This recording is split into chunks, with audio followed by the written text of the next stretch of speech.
Colby Covington's run as the UFC's #1 heel continued with a dominant 5-round victory over former best friend turned rival Jorge Masvidal.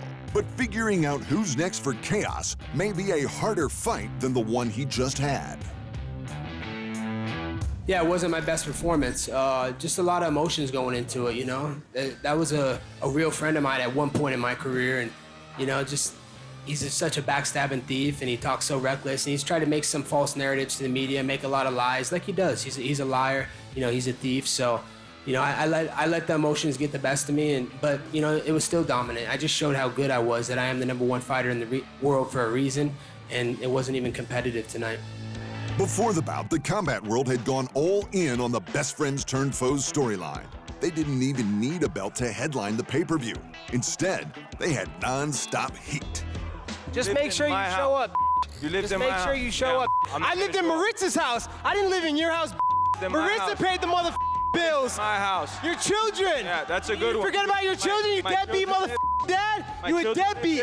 Maritza paid for our You're a handout little I'm took rich. GVP loan. That's why You took the Obama phone. Hey, you still got your Obama phone? You still got your Obama phone? I had an Obama phone. Yeah, you did, you lying ass piece of shit. Shut the You're a lying ass piece of shit. Yeah, that's right. Right? What? Right? What? What? You ain't gonna do shit. You're all talk, no walk.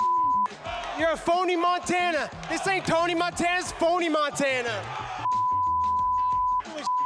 That's clever. That mad herpes still, though. You're all talk. Still got that mad herpes. Hey, John, Hey, now he's a doctor. Still got This guy mad didn't herpes. graduate middle school. The And you gave it third to your guy ever had ex-girlfriend. Jorge Masvidal. And Saturday night, I'm going to show you the Gave it to cure your for it. girlfriend. It ain't ever coming back. The fight simply wasn't as competitive. Covington quickly got a takedown in the first round, and then again in every round after. Masvidal just didn't have any answers. I wrestled like, you know. I lost a lot of exchanges that if I would have won them, I mean, on a technical level, things could have gone a little different, you know. If I would have made him spend more energy on certain takedowns. That first takedown I gave up, he took my back and he rode me pretty good, and that got me a little flat, you know. You know, whooped his ass from second 1 to minute 25.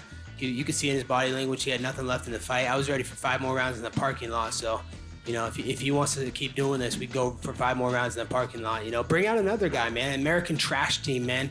They need to keep sending guys to me, but just don't expect to get them back in one piece. You know, I'm ready to take 2 of those fighters in one night. From the way Covington was talking, it seemed like there was still some animosity left over between the two. As much as Masvidal didn't want to give into their childish feud, he could do nothing to make anyone think otherwise. Like I said, none of it is personal, but it just sucks because this idiot talked about my kids, you know. He's still somebody, if I see him out in the streets, I'm going to give him everything I got to break his jaw, you know. It doesn't matter if I lost wrestling scrambles tonight. I still think he's a you know. Masvidal is now in a peculiar position, having just signed a lucrative multi-fight deal. He's on a 3-fight losing streak that includes 2 losses to the champ Kamaru Usman, so a title shot is out of the question. And for Covington, the former interim champ is also in a bind.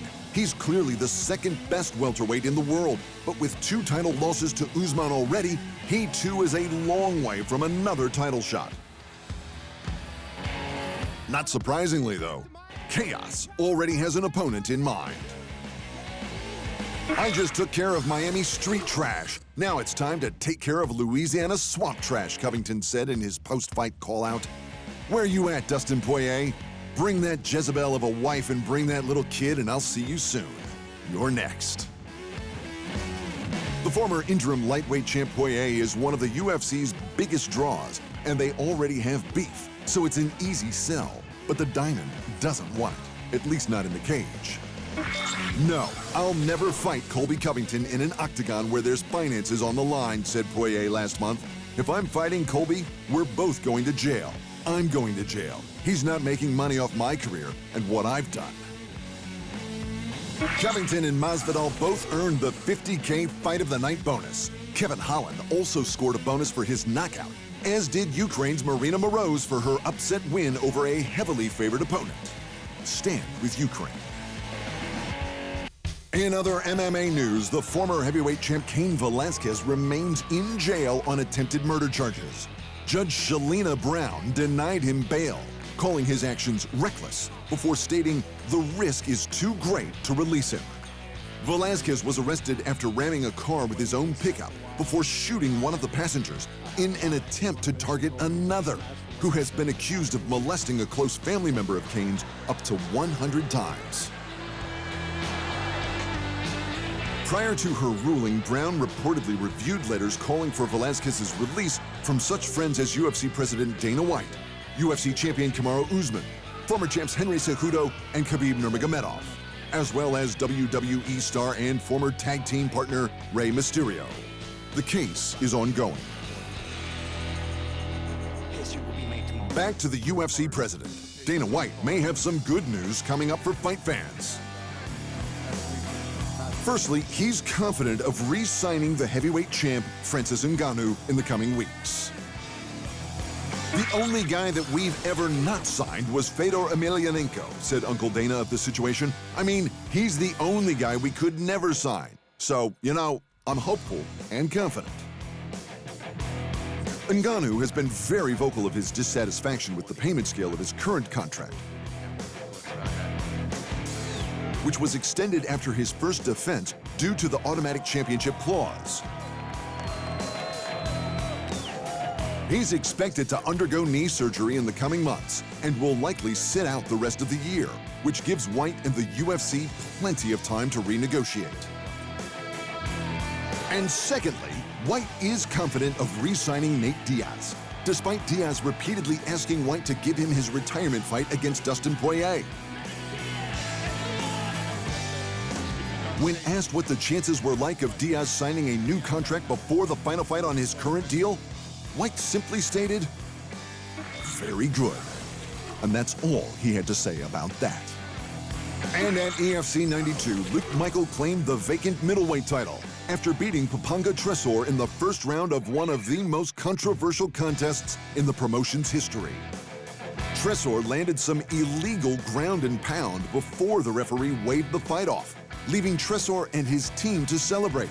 But the ref quickly changed his mind and restarted them in reversed positions, where Michael soon forced the stoppage. You better believe the rematch has already been agreed to. Thanks for watching. And remember, if you want more fight sports in your life, just hit the subscribe button.